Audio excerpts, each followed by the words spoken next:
Hi guys, this is Ranjit, and in this video let's do the unboxing and have a first look at this Redmi 11 Prime. And you might be wondering, why am I unboxing this smartphone? And guys, this actually comes with the latest Helio G99 SOC, which is actually a 4G, this is not a 5G smartphone. But the thing is that what I've noticed is that yes, we are getting some 5G smartphones around the 15,000 price point, but to give that 5G, most of those phones are not that powerful. But this one, if you recall, earlier you used to get a lot of smartphones, gaming smartphones with G85, G90 or the G95. Now this one is the latest that is coming with the G99, and it's actually based on 6 nanometer process. And I feel so if you're not that worried about 5G and you want a good performing smartphone, also a gaming centric smartphone, and you don't have a lot of budget, I feel the G99 makes a lot of sense. That's why I feel this might be a good bet for a certain segment of users. This is the Redmi 11 Prime, and as you can see guys, here it gives us some specs. This is having a 6.58 inch IPS LCD screen, but it's a 90 hertz, and guys, this is adaptive, so it's not fixed to, let's say, 60 or 90. It will move, I believe it can transform itself into 4 different refresh rates to get the best battery life and that fluidity. And again, this processor, as I've told you, G99, will be also very good for gamers who are on a tight budget. We'll also run and to do benchmarks and stuff like that to give an idea. And here it says, yeah, the processor, that is the G99 that you're getting. Also it says it has a 50 megapixel triple camera. We'll look at it, and this has a 5000 milliamp hour battery. And because this is just based on 6 nanometer process, I think so that 5000 milliamp hour battery should give you very good performance. So let's just open this up and just keep it to the side. And looks like a case or something is there in the box. So SIM ejector tool over here, and yes, you're getting that plasticky kind of a case. Let me just show it to you. Here you have that, and let's look at the handset itself. So they have sent this in this purplish color. It comes in 3 colors, I believe. Yes, this one, we got this one, and even a black one is there. The mint, the greenish might look actually pretty cool. And the back, the first thing is, it's a texture, guys.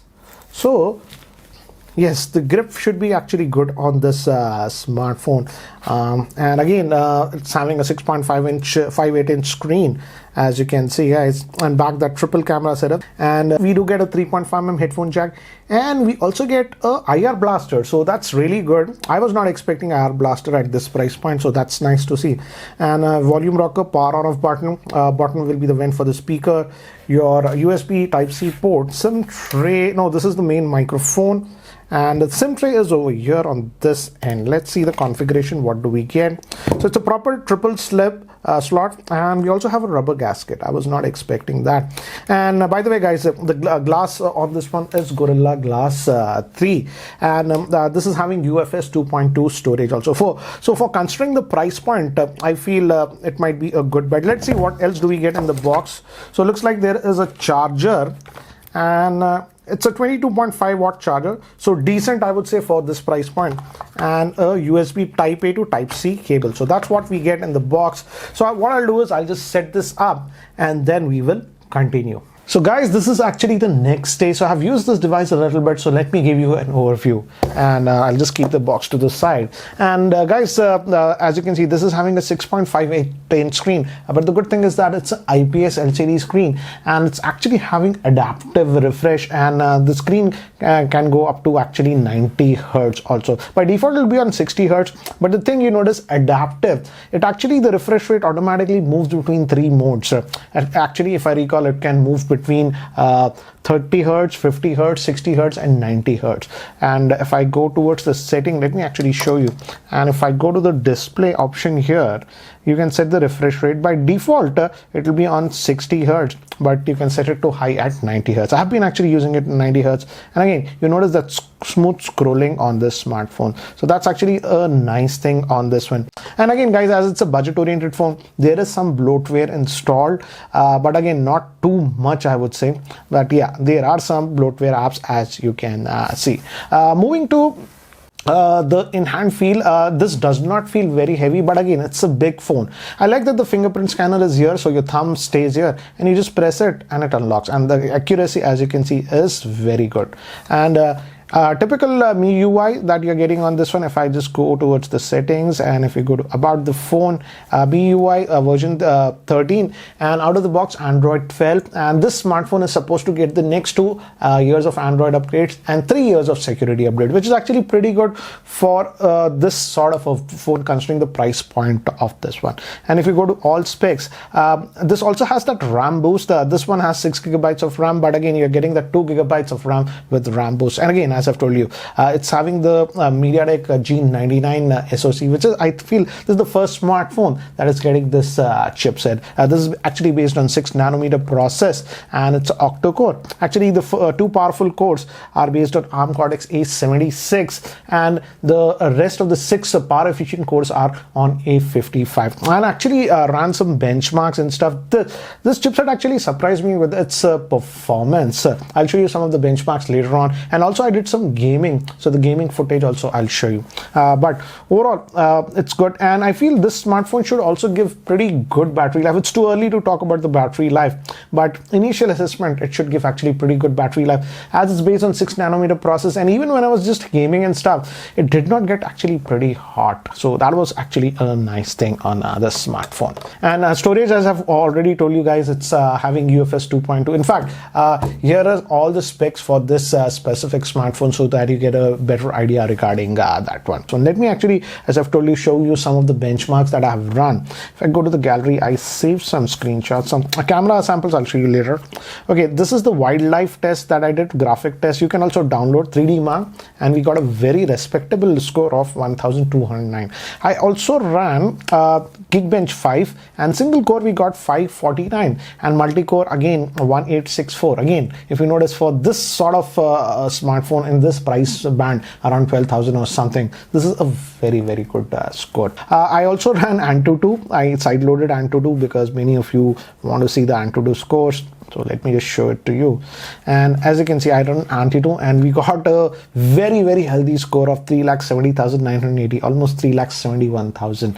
So in terms of raw performance, this Mediatek G99 is going way above than most of the budget mid-range smartphone in terms of the raw performance. In fact, I also did some gaming with Call of Duty, and as you can see, I played Call of Duty on this one, and I could set the frame rate to high graphics setting. And then also, if you notice, the gameplay was actually very good. Again, it's thanks to this G99 SOC and also the Mediatek Hyper Engine 2. And because of the Mediatek Hyper Engine 2, even after gaming up, this handset did not get very hot. So that way, I would say, as I've told you at the initial part of the video when I opened the box, I feel this is a very good smartphone for people who are looking for a fairly decent mid-range smartphone and also like to do gaming. So in that area, actually it did perform very well. Moving to the camera again, guys, it's a triple camera setup. The main camera is a 50 megapixel, and then we have the 2 obligatory 2 megapixel camera. You can't expect too much here. Front is actually 8 megapixel, and if I open this, let me just show you. Again, you have the tap to focus, and I would suggest you use the tap to focus because the contrast looks better. And shutter, there is not much shutter lag that I noticed. That was a good thing. And these are the selfies. By default, there is the skin smoothing, so again, beware of that. You have to remove it. And portrait also, that will be there, but yeah. So again, you can adjust the background blur also from here. Again, here are some casual sample shots that I have taken with this smartphone. And moving to camera, guys, as you can see, this is from the rear facing camera. The camera takes okay shots, but again, I won't say this is a highly camera centric smartphone, but again, in a pinch, if you need to take snaps, it actually does a decent job. Even with the front facing camera, I would say these are the selfies that I got acceptable, but again, this is not a pure camera centric smartphone, but gets the job done. So guys, this is the Redmi 11 Prime smartphone that is running on the latest Mediatek G99 SOC. What do you feel about the same? I frankly feel this is a pretty good smartphone. And now coming down to the pricing of this specific smartphone, guys, the MRP price of this smartphone was 12,999, but if you apply those bank offers or something like that, you can get it currently for 11,749. And I feel for that price point, if you're not too much bothered about 5G, you really wanted a good 4G smartphone, but you didn't want to spend a lot, and also you do a little bit of gaming, then I feel this Redmi 11 Prime makes sense. But what do you guys feel about this one? Do let me know in the comment section below. Anyways guys, that's it for now. Thanks for watching. This is Ranjit and I hope to see you in my next video. Take care guys.